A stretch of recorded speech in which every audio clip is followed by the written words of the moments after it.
नमस्कार, आप देख रहे हैं टोटल टीवी। मैं हूं सौरभ जौहरी। हमारी खास पेशकश में आपका स्वागत है। लोकसभा चुनाव के नतीजों के बाद हरियाणा विधानसभा चुनाव की तैयारियां जोरों पर हैं। प्रदेश में इस वक्त कांग्रेस के आधिकारिक कार्यक्रम हरियाणा मांगे हिसाब अभियान की गूंज है। लेकिन खास बात यह है कि इस अभियान की अगुवाई हरियाणा के पूर्व सीएम भूपेंद्र हुड्डा के बेटे और कांग्रेस सांसद दीपेंद्र हुड्डा हर जिले में कर रहे हैं। और शायद यही वजह है कि इसको लेकर कांग्रेस के दूसरे नेता सवाल भी उठा रहे हैं। लेकिन राहुल गांधी की एकजुटता की नसीहत के बाद खुलकर कोई नहीं बोल रहा। सवाल ये उठे कि क्या यह सिर्फ दीपेंद्र हुड्डा की ही यात्रा है या फिर इस यात्रा के जरिए भूपेंद्र हुड्डा अपने सांसद बेटे को बतौर सीएम फेस के रूप में प्रोजेक्ट कर रहे हैं। यह बड़ा सवाल है।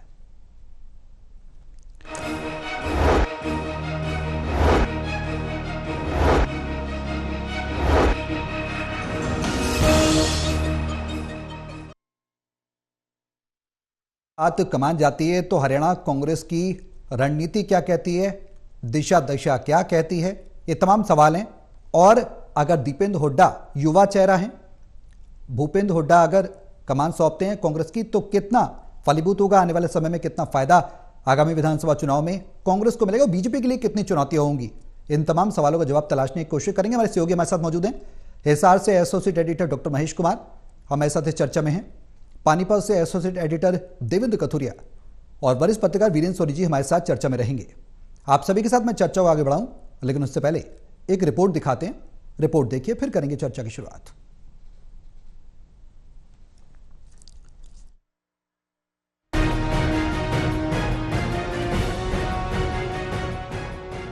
प्रदेश कांग्रेस के हरियाणा मांगे हिसाब अभियान के तहत जिस तरीके से रोहतक के छोटे चौधरी सांसद दीपेंद्र हुड्डा जिलों में अकेले ही अभियान की कमान संभाले हुए हैं और प्रदेश की बीजेपी सरकार पर हमले बोल रहे हैं, उससे बाकी कांग्रेस नेताओं में फुसफुसाहट है कि ये पार्टी का आधिकारिक कार्यक्रम है, तो शो में दीपेंद्र हुड्डा अकेले ही क्यों चेहरा बने हुए हैं।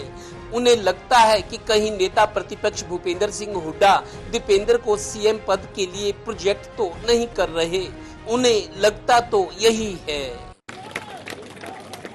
क्योंकि हिसाब आपसे नहीं मांगे, हिसाब अगर हम आपसे नहीं मांगे तो किससे मांगे?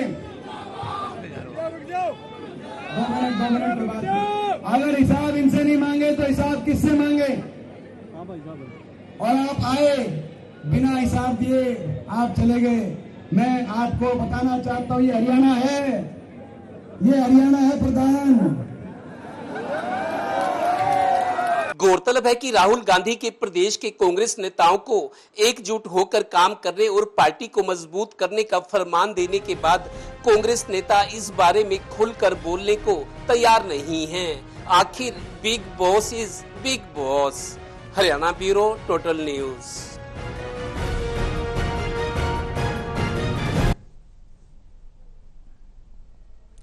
सवाल ये कि अब आगे की कांग्रेस की रणनीति किस तरह की होगी, क्योंकि बतौर CM face project Bhupendra Hooda Deepender Hooda को कर रहे हैं और जिस तरीके से वो यात्रा कर रहे हैं, लोगों से जुड़ाव उनका देखने को मिल रहा है, खूब पसीना बहा रहे हैं। विधानसभा चुनाव में हरियाणा के समय बेहद कम बचा है, लेकिन जो रणनीति है वो बड़े स्तर पर दीपेंद्र बनाते नजर आ रहे हैं। देवेंद्र, जो तैयारियां हैं, जो रणनीतियां हैं, दीपेंद्र खुलकर सामने आ रहे हैं, क्या कहती है कांग्रेस की रणनीति, और यूं कहें क्या कहती है भूपेंद्र हुड्डा की रणनीति?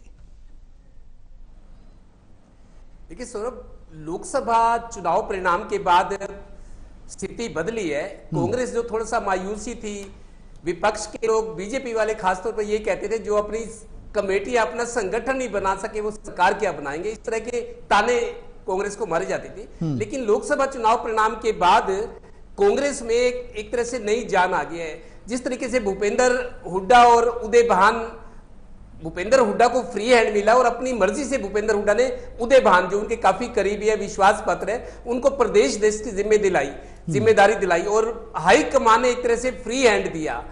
तो लोकसभा चुनाव में जो परिणाम आए उससे हाईकमान का भी भरोसा जागा कि भूपेंद्र हुड्डा की अगुवाई में कांग्रेस आगे बढ़ रही है। अब जब दीपेंद्र हुड्डा ने इतना टफ इलेक्शन था रोहतक का, जिसमें शायद पूरे देश की नजर थी कि भूपेंद्र हुड्डा का बेटा दीपेंद्र हुड्डा चुनाव लड़ा है, एक तरफ अरविंद शर्मा थी, तो रोहतक का चुनाव ही नहीं जीता। 5 सीटें भी दीपेंद्र हुड्डा और उदय भान की तिकड़ी ने, इन बड़े नेताओं ने 5 सीटें भी कांग्रेस की झोली में डाली है। उससे बीजेपी में घबराहट आई और कांग्रेस के हौसले बुलंद हुए। और अब लोकसभा चुनाव के बाद जो हुड्डा विरोधी गुट भी है, चाहे वो एसआर के जिसको हम कहते हैं, शैलजा के लोग हैं, रणदीप सुरजेवाला, अब तो किरण चौधरी चली गई, लेकिन वो भी मानते हैं कि कांग्रेस सरकार लाने के लिए भूपेंद्र हुड्डा जैसा आक्रामक और सूझबूझ वाला नेता जरूरी है। अब आप देखिए, कांग्रेस हाईकमान ने अगर फ्री हैंड दिया तो उसको रिजल्ट मिला है। कांग्रेस हाईकमान को भी उम्मीद लग रही है, जिस तरह की परिस्थितियां बनी हुई हैं, कांग्रेस के लिए सत्ता में लौटने का एक अवसर है। और ये नेता इसलिए भी जोर लगा रहे हैं, और दीपेंद्र हुड्डा ने अपना चुनाव जीत लिया, अब वो ये भरोसा जगाना चाहते हैं कि कांग्रेस की सरकार आएगी, कांग्रेसी और कांग्रेस नेता सब लोग एकजुट जाए, और उनको कांग्रेस के लिए संभावनाएं नजर आ रही है। और जहां तक राजनीति की बात है, पिता का मोह पुत्र में हमेशा रहता है। चौधरी देवीलाल उप प्रधानमंत्री बने, हरियाणा में पहले मुख्यमंत्री थे, उप प्रधानमंत्री तो अपने बेटे ओम प्रकाश चौटाला को सत्ता सौंप दी।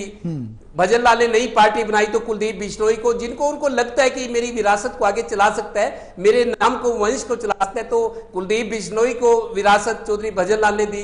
बंसी लाल जब मुख्यमंत्री थे 1996 से 99 में, शराबबंदी का वायदा करके शराबबंदी के मुद्दे पर सरकार आई थी, लेकिन 99 में सरकार गिर गई थी, तब सुरेंद्र सिंह को बंसीलाल आगे बढ़ा रहे थे। तो यही वजह है कि जो भी राजनीति में बड़े नेता है, अपने पुत्र को, अपने विरासत को संभालते हैं। और शायद भूपेंद्र हुड्डा की भी क्योंकि उम्र हो गई है, और जैसे राहुल गांधी से मीटिंग में, एक बार दिल्ली में जो मीटिंग हुई, वो मीडिया में चर्चा थी कि भूपेंद्र हुड्डा ने हाईकमान के बड़े नेताओं मल्लिकार्जुन खड़गे और राहुल गांधी के सामने ये कहा कि मेरा आखिरी चुनाव है। तो आखिरी अगर चुनाव है तो वो कम से कम अपने बेटे को थोड़ा सा स्थापित करके जाना चाहते हैं, और ये नेचुरल है, स्वाभाविक चीज है, कोई भी बड़ा नेता हो वो भी ये करता। तो दीपेंद्र के लिए मेरे को लगता है काफी समय है, उनकी उम्र को देखते हुए 4थी बार वो सांसद बने हैं, बड़े नेता हैं, प्रियंका गांधी, राहुल गांधी तक सीधी पहुंच है, हाईकमान में भी मतलब उनकी पूछ है। तो भूपेंद्र हुड्डा अपने बेटे को स्थापित करना चाहते हैं, और एक तरह से सीएम का जो ट्रैक है, जो रास्ता है, उस तरफ आगे बढ़ते हुए देखना चाहते हैं। और दीपेंद्र हुड्डा भी उतनी फुर्ती से अब इंडिपेंडेंट कर रहे हैं, जिलों में जा रहे हैं। उन्होंने शुरुआत सीएम सिटी करनाल से की, जब ये पद यात्रा निकाली, फिर और जिलों में गए, अंबाला गए, पानीपत गए, जींद गए, और जगह गए।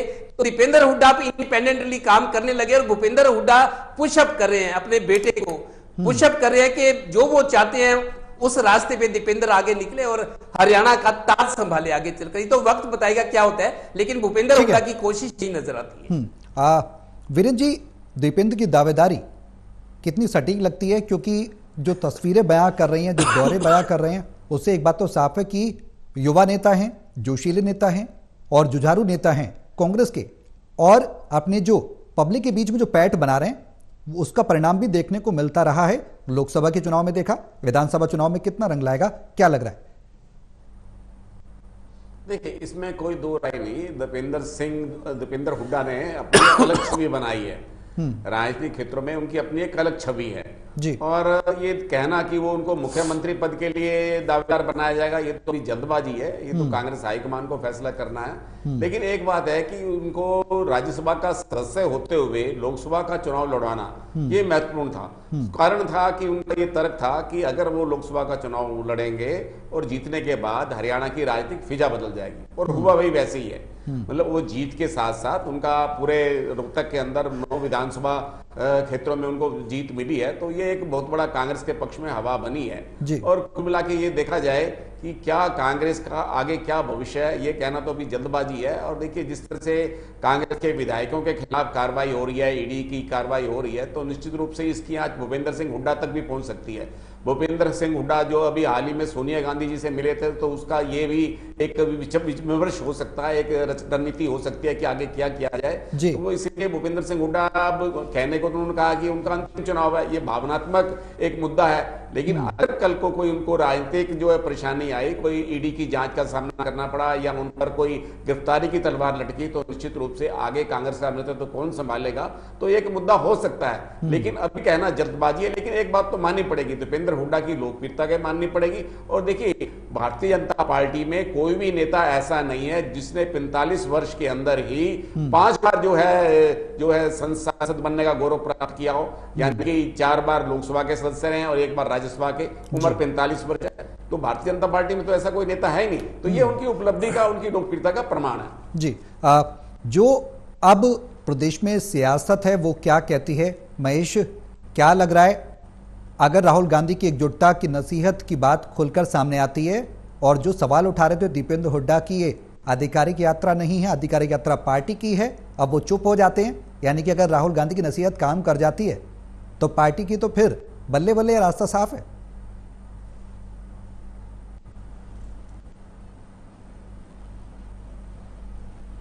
देखिए, बिल्कुल 2 सवाल आपने सामने रखे हैं। मैं पहले सवाल का जवाब दे देता हूं। यहां पर दीपेंद्र सिंह हुड्डा जिस तरीके से अलग अलग विधानसभा क्षेत्रों में पहुंच रहे हैं और 90 विधानसभा क्षेत्रों में एक माहौल वो दीपेंद्र सिंह हुड्डा को सामने कर दिया हो। दरअसल पिछले 6 सालों का मैं जिक्र करूं तो यहां पर पूरा जो राजकीय दायित्व है, राजकीय से मेरा मतलब है सियासी जो जिम्मेदारियां हैं, राजनीति से जुड़े जितने भी कामकाज हैं, चाहे वो प्लानिंग को लेकर है, चाहे स्ट्रैटेजी को लेकर है, नेताओं की ज्वाइनिंग को लेकर है, और आगे किस तरीके से चुनावी जो बिसात है बिछाई जानी है, उसमें दीपेंद्र सिंह हुड्डा सबसे महत्वपूर्ण भूमिका यहां पर निभा रहे हैं। पिछले 6 साल से अगर मैं समझने की कोशिश करूं तो यहां पर जो नजदीक रहने वाले लोग हैं, जो राजनीति को बेहद नजदीक से कांग्रेस पार्टी के अंदर देख रहे हैं, वो इस बात को बखूबी समझ भी रहे हैं कि दीपेंद्र सिंह हुड्डा ही दरअसल भूपेंद्र सिंह हुड्डा की पूरी पॉलिटिक्स को आगे चलाने का काम कर रहे हैं। बतौर गारंटर भूपेंद्र सिंह हुड्डा का चेहरा यहां पर इस्तेमाल किया जा रहा है। बाकी जो पूरा कामकाज है सभी 90 विधानसभा क्षेत्रों में, और चाहे दिल्ली की लाइजनिंग का भी मैं जिक्र करूं, गांधी परिवार से रिश्तों का मैं जिक्र करूं, यहां पर भूपेंद्र सिंह हुड्डा सिर्फ और सिर्फ एक गारंटर की, गॉड फादर की भूमिका जो है दीपेंद्र सिंह हुड्डा के लिए अदा करते हुए नजर आ रहे हैं। भूपेंद्र सिंह हुड्डा को स्वावलंबी राजनीति में बनाने का काम भूपेंद्र सिंह हुड्डा पहले से कर चुके हैं। बीते 6 सालों में राजनीति से जुड़ी हर बड़े से बड़ी जिम्मेदारी और छोटे से छोटी जिम्मेदारी के लिए दीपेंद्र सिंह हुड्डा को पहले से तैयार किया जा चुका है। इसका फायदा क्या होगा? अगर भूपेंद्र सिंह हुड्डा पर किसी भी जांच एजेंसी की गाज अगर गिरती है, किसी भी सूरत में उन्हें गिरफ्तार अगर कर लिया जाए, तो किसी भी तरह की परेशानी यहां पर हुड्डा परिवार को नहीं आएगी, क्योंकि पूरा जो कह सकते हैं कि पावर ट्रांसफर है वो दीपेंद्र सिंह हुड्डा को पहले से किया जा चुका है, और इस पूरी रणनीति के लिए दीपेंद्र सिंह हुड्डा पहले से तैयार हैं। असल तो कोशिश ये रहेगी कि भूपेंद्र सिंह हुड्डा पर किसी भी जांच एजेंसी की गाज नहीं गिरे, और अगर ऐसी कोई परिस्थिति आती है तो दीपेंद्र सिंह हुड्डा पहले से कंप्लीट जो ट्रांसफर है, पावर ट्रांसफर है, वो ले चुके हैं। तो ऐसे में दीपेंद्र सिंह हुड्डा किसी भी बड़े से बड़ी भूमिका के लिए खुद को तैयार कर चुके हैं। और यकीनन ये बात आप मानकर चलिए कि अगर 90 विधानसभा क्षेत्रों में दीपेंद्र सिंह हुड्डा को भेजा जा रहा है, और जिस तरीके का प्रोजेक्शन इस यात्रा को, पद यात्रा को देखने को मिल रहा है, उसके बाद ये कहा जा सकता है कि बड़ी फौज जो उम्मीदवारों की खड़ी की थी दीपेंद्र सिंह हुड्डा ने, अब उसी फौज को संभालने का काम यहां पर दीपेंद्र सिंह हुड्डा करते हुए नजर आ रहे हैं। ये कहने की कोशिश कर रहे हैं कि जो सबसे मजबूत होगा उसे टिकट देंगे और बाकी सबको सरकार में मैनेज किया जाएगा। ये संदेश 90 विधानसभा क्षेत्रों में अपने सभी संभावित उम्मीदवारों को दीपेंद्र सिंह हुड्डा खुद वहां पहुंचकर पदयात्रा के जरिए देने की कोशिश कर रहे हैं, और यकीनन प्रदेश की 90 विधानसभा सीटों पर कांग्रेस पार्टी के लिए खुद के चेहरे के रूप में वो माहौल बनाने का काम तो कर ही रहे हैं। बिल्कुल। वीरेंद्र जी, सवाल वही है, सवाल ये कि अब प्रदेश की सियासत क्या कहती है। लास्ट कमेंट में आपसे लेना चाहूंगा कि सवाल यही कि अब सियासी जो सुगबुगाहट है वो बीजेपी के लिए कितनी बड़ी चुनौती बन सकती है, क्योंकि दीपेंद्र हुड्डा को प्रोजेक्ट करना कहीं ना कहीं युवा चेहरे हैं, और बीजेपी में जिस तरीके से जिक्र भी किया जा रहा है, चर्चा के दौरान भी हम करते रहे हैं कि अभी कोई ऐसा पॉपुलर फेस खास निकल कर नहीं आया, और जो 10 साल का शासनकाल भी देखा, पब्लिक चेंज चाहती है, जनता परिवर्तन चाहती है। ऐसे में बीजेपी के लिए कितनी बड़ी चुनौती? देखिए, भारतीय जनता पार्टी के लिए चुनौती है ही है। 10 वर्ष का शासनकाल जो है वो सत्ता विरोधी लहर को जो है जन्म दे रहा है, और भारतीय जनता पार्टी दबाव में है, इसमें कोई दो राय नहीं है। तो भारतीय जनता पार्टी ने अब कांग्रेस का मनोबल तोड़ने के लिए जिस तरह के अपनी ये प्रयोग शुरू किए हैं वो कितने सफल होते हैं, जनता पे उसकी क्या प्रतिक्रिया होती है तो समय बताएगा। लेकिन एक बात है, भारतीय जनता पार्टी के लिए अपने अंदरूनी भी चुनौतियां कम नहीं है। भारतीय जनता पार्टी को अपने अंदर से भी चुनौतियों का सामना करना पड़ रहा है, चाहे वो हिसार में अब सवित्री जिंदल चुनाव लड़ना चाहती है, कमल गुप्ता के लिए परेशानी का कारण बन रही है, और वहां के मुद्दों के लिए भी सवित्री जिंदल संघर्ष कर रही है। तो ये बात भी हो सकती है। अब जिस तरह से प्रजापति दक्ष सम्मेलन हुआ, वहां दर्शन गिरी को प्रवेश करने से रोका गया, रणबीर गरवा के साथ मतभेद उत्पन्न हुए, और इसी तरह से रादौर के अंदर जो है श्याम सिंह राणा के और कर्णदेव कंबोज के मतभेद उजागर हुए। तो भारतीय जनता पार्टी में अंदरूनी चुनौतियां बढ़ती जा रही हैं। अब देखिए, मनोहर लाल जी को जब पंचकुला में अमित शाह जी आए थे तो वो तीसरे नंबर पर खड़े थे, मुख्यमंत्री थे, उसके बाद स्पीकर ज्ञानचंद गुप्ता थे, उसके बाद मनोहर लाल जी तीसरे नंबर पर जो है वो बुक्के लेकर खड़े थे। और देखिए वहां महेंद्रगढ़ के अंदर तो मनोहर लाल जी को बुलाया ही नहीं गया, तो मतलब वहां मंत्री भी नहीं किया गया, तो जो बैकवर्ड सम्मेलन था, समान सम्मेलन था, तो उसमें बुलाया ही नहीं गया। तो ये स्थिति दोनों के लिए चुनौती है, कांग्रेस में भी चुनौतियां हैं। बिल्कुल, समय बेहद कम है जिसके लिए मुझे आपको यहां पर रोकना पड़ेगा। बहुत शुक्रिया आप सभी का हमारे साथ इस चर्चा में शामिल होने के लिए। अब सवाल है कि दीपेंद्र के हाथों जो कमान जाएगी वो हरियाणा में क्या गोल खिलाएगी, पार्टी को कितना फायदा होगा। आगामी विधानसभा चुनाव को लेकर कांग्रेस की रणनीति यह कह रही है कि फिलहाल दीपेंद्र कमान संभालने जा रहे हैं, बीजेपी को कितनी बड़ी चुनौती पेश करेंगे ये तो आने वाला समय ही बता पाएगा। मेरे साथ इस खास पेशकश में अगले बस इतना ही। नमस्कार।